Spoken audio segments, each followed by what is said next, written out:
up, everybody? Welcome back to another video. In today's video, I'm going to be ranking the Lions' top 5 free agent offseason signings this offseason. I messed that up. Let's get it started. I got to shout out Dosa Dion, man, because it was actually the first time I went live on YouTube. And, guys don't know, Dosa Dion, he put out a lot of good content for the Detroit Lions. Welcome everybody to a video. Glad you guys are here. And yes, we're taking a look at the top 5 free agent signings the Lions made this offseason, not including re-signings. Okay, so this is not including the Detroit Lions re-signing Romeo Okwara or Jalen Reese-Maybin or Don Muhlbach. I just wasn't sure how to incorporate those players onto this list. I wasn't sure how to put them on here. Plus, we all saw those players last season, so I wanted to talk about the new players, the new guys. And there's actually a lot of new guys. By my count, this could be a little off. There's 14 players the Lions signed this offseason that were on different teams last season. So a lot of new guys here. So I definitely had to, really minimize this list. And it was kind of difficult to make this top 5. And then I had to put them in order on how I see they are the best signings for the Detroit Lions. Now, these are my opinions, so you guys can definitely have a different top 5 list. But this is what I have. Now, if you guys want to see more videos like this, maybe you want to see top offseason moves, or maybe we could do ranking all the Lions offseason moves. Oh gosh, why did I say that? That's gonna take forever. Okay, if y'all want that, let me know. Okay, grading the Lions offseason, something. Let me know. Let me know. The draft is coming up very soon. We only have 18 days until the draft. So I thought we'd do a quick, kind of a little recap on free agency, but go through the top 5 signings. So if you guys want a longer video where we go through all the signings and kind of rank them, let me know in the comment section below. We can do that. We can also incorporate then trades, like the Stafford and Goff trade, like the Michael Brockers trade, like the cuts that we made. We can incorporate, we can incorporate all that. So just let me know about the top 5 players that were not Lions last season that have signed to the Detroit Lions this offseason. Now, most of these are one-year deals, because almost every single player we signed this offseason was a one-year deal, really, aside from Romeo Okwara. So yeah, we got a lot of one-year deals on here, but it's okay. It works out. Let's just get right into it. All right, I'm going to start off at number 5, and before we go to number 1, I'm going to give an honorable mention. All right, so coming in at number 5 position, the 5th best free agent signing the Detroit Lions made this offseason, not including re-signings, in my opinion, is a cornerback. Now, this cornerback, a very small cap hit for this next season. This is Cornelius Elder. Yes, his full first name is Cornelius Elder. Corn Elder from the Carolina Panthers. Now, Corn Elder's cap hit for this season is only $920,000. He is also on a one-year deal, but he's basically going to come right in and serve that slot role for the Detroit Lions, unless someone obviously takes that role from him. But right now on the roster, we don't really have a guy that's probably going to take that role. I mean, we have players that can do it, probably. Quentin Dunbar has done it in the past, but that's not his main job. He's better out on the outside, in my opinion. I'm sure Okudah, I'm sure Amani could slide there. If Michael Ford could slide there. But right now, Corn Elder is the obvious slot cornerback that we have on the roster, which we were missing after we cut Justin Coleman. But honestly, when you think about how much money we saved while also going out and getting Cornelius Elder for less than $1 million cap hit this season, that's a heck of a value. It really was a great value. So the price is something that I absolutely love. A lot of these were cheaper deals, but the price was awesome. It's exciting when a player is coming off his best season, right? He picked it up last year, and he played nearly 40% of the defensive snaps. However, really near the end of the year, he started to lose his role. Now, he didn't lose his role because someone else came in and took his job and they were just better. He lost his role because they started going with young guys there in Carolina. Their secondary was bad last season. They really did struggle in the secondary, and he was arguably tied, maybe second, one of their best cornerbacks, one of the best players in that secondary for Carolina last season, statistically, and just what he could do on the field. He was just a reliable slot cornerback that was reliable week in and week out when the rest of the cornerbacks, somewhat weren't. But he basically lost his role towards the end of the season as they started to go with a rookie that was undrafted, I think out of Arkansas. I can't think of his name off the top of my head. So they took away some of his playing time, really just getting prepared to see what they had for the next season, see what they had, for the future, because Corn Elder was going to hit free agency. And now that he has signed with the Detroit Lions, this is a player that's just locked solid at the slot cornerback position.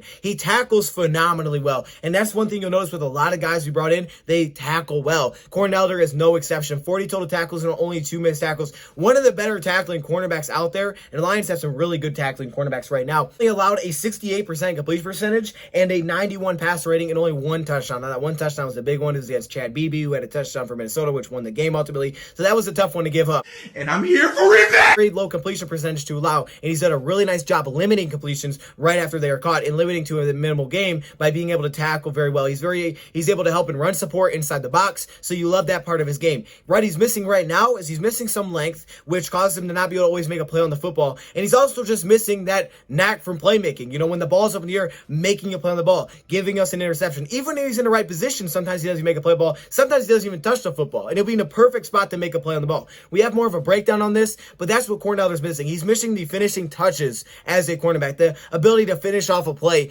get some interceptions, be opportunistic in the back end. Because of some of the lacking length and the size, you know, 185, around 5'10", 5'11", he does lack some versatility to bump out to the outside, so he's more of just a slot cornerback, which kind of stinks, but still, we need a slot. In a defense that did struggle last season, which I'm not saying it's a good thing, but it's also not a bad thing because it wasn't like he was getting carried. If anything, that defense was really, really rough in the secondary last season, and he was kind of one of those guys that shined and just shocked a lot of Carolina fans. And really up to that point, he didn't get much of an opportunity in Carolina. Last year, he shocked a lot of people, and it's like, oh, wow, okay. I wasn't expecting that out of you, Corneller. Plus, he gives you special teams ability, playing nearly 35% of the snaps last season on special teams. Gives us a starting slot cornerback. So even if we don't draft anybody, or if we draft someone that can't take over that role right away, we found our slot cornerback for a less than $1 million cap hit this season. Think about that. Come on, man. Number 4. Oh, we're still going. 4. Linebacker, Alex Anzalone. Okay, you guys knew he was going to be on the top 5. Don't even act like you didn't think he was going to be on the top 5. Come on now. Y'all knew I had to put my guy, Alex Anzalone, here. After how pumped I was when the Lions signed him to a 1-year deal, he had to get on this list somehow. Anzalone is someone that I was really hoping the Lions would target, and they made it happen, and I'm super excited that he is now a Detroit Lion. He is 27 years old. His cap hit for this season is $1.75 million. He's only on the 1-year deal, so after the season, he could be re-signed, or he could go elsewhere and get a bigger deal, but he is coming from the New Orleans Saints, so he has clear connections with Dan Campbell and also Aaron Glenn, so maybe he can bring some of that kneecap mentality, even though I think he needs a little bit more of that kneecap mentality, honestly. But what does he bring to the table? Well, all these guys that are on this list, we do have film videos of, so you guys can go check that out. You know, big detail breakdown of strengths, weaknesses. We have those videos on all of these guys that are going to be on this list. But just a quick kind of summary. Basically, Alex Anzalone is more of a coverage linebacker. Standing at 6'3", just over 240 pounds. He's mainly a coverage linebacker that has a great feel for his zone coverage, but he can really help in man coverage. And you look at the Lions last season, they really struggled in coverage for linebackers. Now, some of that has to do because a lot of the linebackers were on the bigger side, because that's the type of linebackers we were bringing in, so it was tough to keep up with certain players, but we really struggled to cover from the linebacker position. Honestly, our linebacker position as a whole was really bad last season. It really was. It struggled last season. Collins was pretty good, but we gave him a huge deal. You kind of expected that. Everybody else was not that good. And some of that is coaching. You know, there's a lot of things that go into it, but it wasn't that good last season. However, Alex Anzalone is a really nice coverage linebacker, and I think that's the biggest strength that he automatically adds to this team. Plus, he is a big hitter. When open space, this guy can lay the boom. He was actually nicknamed, what was his nickname? Thor? The guy can definitely hit. Where is he lacking? Well, he is lacking a little bit because he's had some missed time due to injuries. Last season, he was the starting linebacker aside Demario Davis with the New Orleans Saints, but ultimately they decided to go and trade for linebacker Quan Alexander to basically replace him during the season, because I guess they were trying to make a win now type of push. So they brought in Quan Alexander trying to make that win now type push. Unfortunately for the Saints, it didn't work because they didn't go out and win the whole Super Bowl. But Alex Anzalone started to lose the role a little bit last season. But he was that other linebacker across from Demario Davis for years. And he even said it was tough himself to really lose that role. Sometimes that does help you. Sometimes that helps you come back with more fire, come back with a chip on your shoulder. And that's a lot of signings we made this offseason, where guys that have a chip on their shoulder. And I think Alex Anzalone should bring that to Detroit. I love the size here. I love the coverage ability because we really needed help in that aspect. We're adding some speed. He just needs to be more impactful in the run game. He can lay some big hits, yes, but he's just not as impactful in the run game as you'd like to see. As a pass rusher, sometimes he's a little bit hesitant. Those are a couple things that he needs to improve upon, you know, getting in there, making stops in between the tackles. But his sideline to sideline speed is there. The range is there. The linebacker room, honestly, some pretty good help, especially if we're going to draft someone else this year. Just someone that's proven, that can fit in the defensive scheme, and gives us a little bit of something that we were missing last season. This probably would have never been signed in the past regime because he just doesn't fit the build.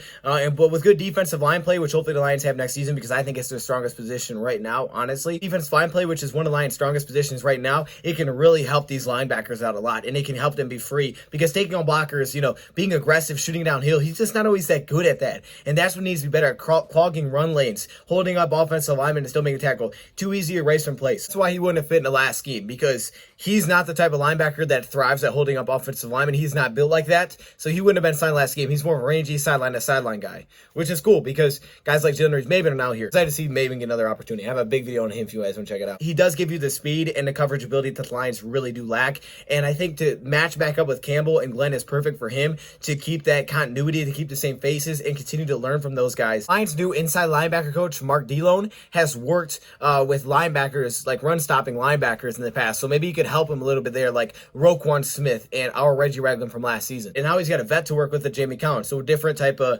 voice to get to hear from, so that's cool. But I'm super excited. Alex Anzalone is a Lion, and you guys probably knew that by my reaction when we signed him. I was a little hyped. That's why he's in the top 5. Now we're into the top 3, and coming in at the number 3 position. Number 3. I love Luigi's Mansion, but I don't have a Switch, so I only play the one on GameCube. But it's okay. You know, that one's still good. Another cornerback. This was a very recent signing, and this is a cornerback, man, that I wasn't really sure if the Lions were going to take the chance on it because last year was a complete fiasco, you could say. It was a mess.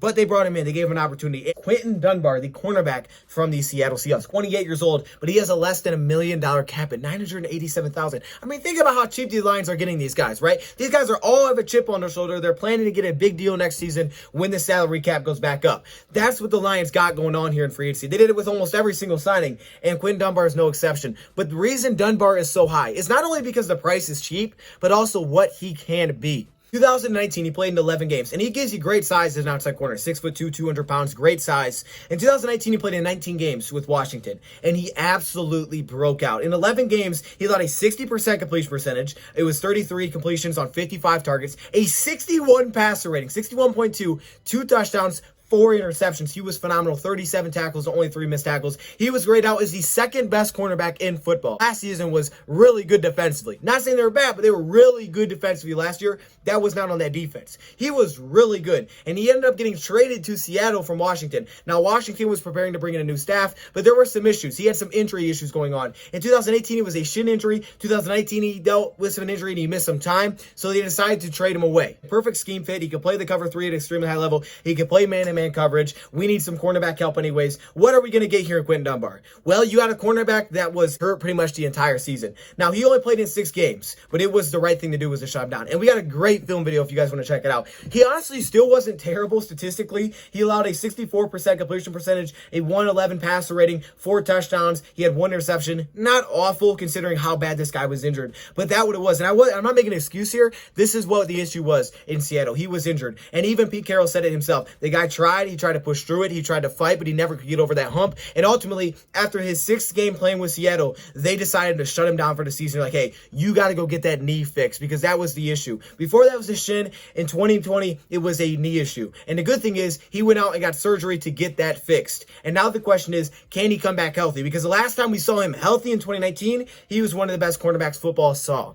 And we got him for less than $1 million cap hit. Now he's coming to Detroit. If he comes back healthy, this dude can play. Another phenomenal tackler on the outside. Type player that's just a beautiful scheme fit. But those weren't the only problems last year. He had some injuries, but he also had some issues in the offseason. He was arrested where the charges were ultimately dropped. And not only that, he also came in out of shape. But he still started on the outside as cornerback. He tried really hard during the season, but he was just injured all year. And it had him miss time in the offseason. And unfortunately, during the year, you could just see it in his play. The guy just did not look right whatsoever. He was giving ridiculous amounts of cushion because he couldn't go up and make a play on the ball. He couldn't trust himself to make a play on a deep pass, so he had to give cushion just to let everything happen in front of him. And that's why the completion percentage went up. That's why the pass rating went up, and he just wasn't jumping down being a playmaker like he was in 2019. Please go check out the film video if you don't know about Dunbar. He played a heck of a game against the Detroit Lions, matched up against Golladay, matched against Marvin Jones, just fought that entire game, helped as a run defender, and ultimately sealed the deal, and basically had the game-winning interception for Washington that set him up for a field goal in that game. I think it's important to bring up the fact that he was the number 2 cornerback with Washington because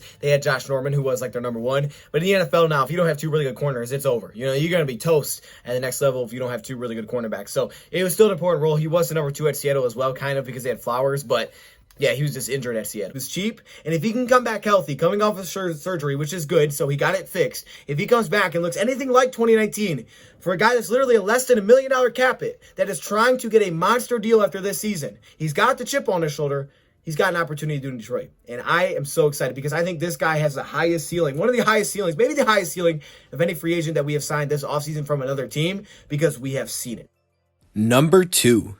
It's a bee and a frog. Come on, man. Running back, Jamaal Williams. I was so excited when the Lions signed Jamaal Williams. We did that video in a car, and man, I just thought it was such a great move by the Detroit Lions. And hey, he's a little bit different. He's not on a 1-year deal. No, he's on a 2-year deal, which is set up, again, it's just really cool how they set up his contract. He only has a $1.6 million cap hit for this season on a 2-year, $6 million deal, which was actually initially reported at $7.5 million. Lions filled out one of their biggest needs this offseason that I was just hoping they would not overlook. I mean, it was just so easy to overlook that position because you saw Kerryon, and you hear Deuce Staley talking so highly about it. And I'm really rooting for Kerryon to get back at it with some coaching help and just be a really good running back for us, because we've seen it before back in 2018.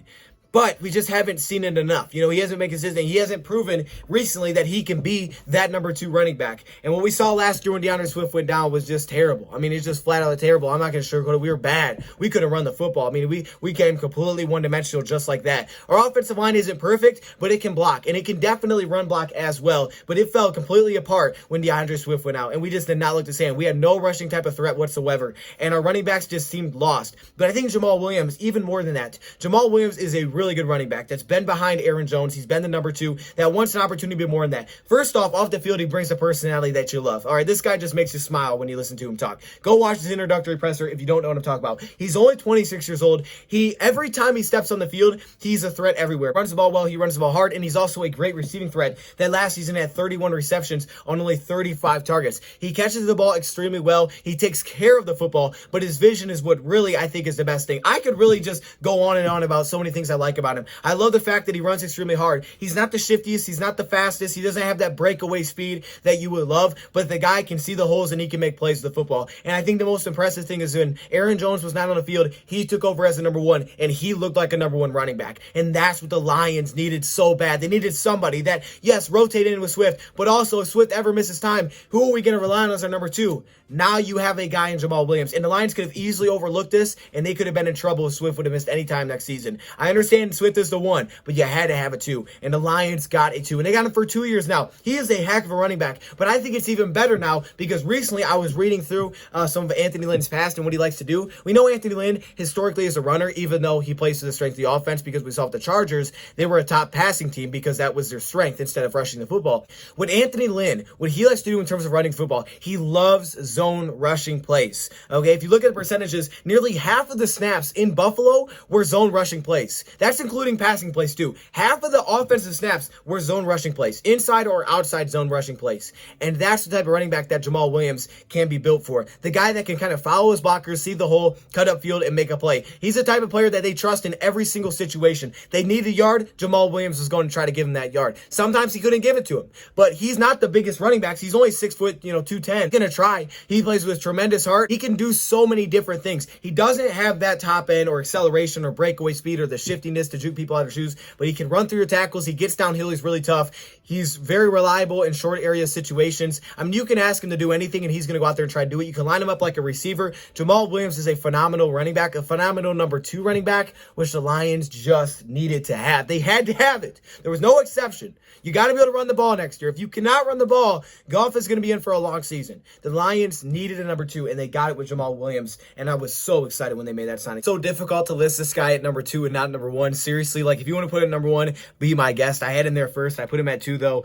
Gosh, I just don't know. Regardless, you know what? We can call it a tie if you want. This guy could easily be number 1. Phenomenal signing. I'm so happy Jamal's a Detroit Lions. And that brings us to the number 1 position. But before we get into that, let's name off the honorable mention. Our honorable mention for today's video is Breshad Perriman, the receiver from the Jets and Tampa Bay. Is the son of Brett Perriman, who was a Detroit Lions receiver as well, which is really, really cool. He is coming in here. And look, Breshad Perriman has also had injury issues that he's had to deal with in the past, unfortunately. So he's missed some time with that. So you know he's going to have to try and stay healthy. We've signed a lot of guys that had injuries in the past. But you know he's going to have to stay healthy. It was a really rough start to Breshad Perriman's career. He was a top pick. He was a very fast player, great size on the outside, but man, the dude could fly. The guy could fly, and Brad Holmes touched on it perfectly. It was like, whoa, I mean, that guy is moving. And ultimately, the Ravens who brought him in just decided to let him go, and they let him go elsewhere. And ever since then, he's kind of just bounced around. But the good thing is recently, he's been a much better receiver. Tampa Bay in 2019, where he kind of showed what he was all about. And of course, Antoine Randall L is the connections there, who was with Tampa Bay. But 2019, 2019 with Tampa Bay is where he showed, okay, wait, I'm back to it. And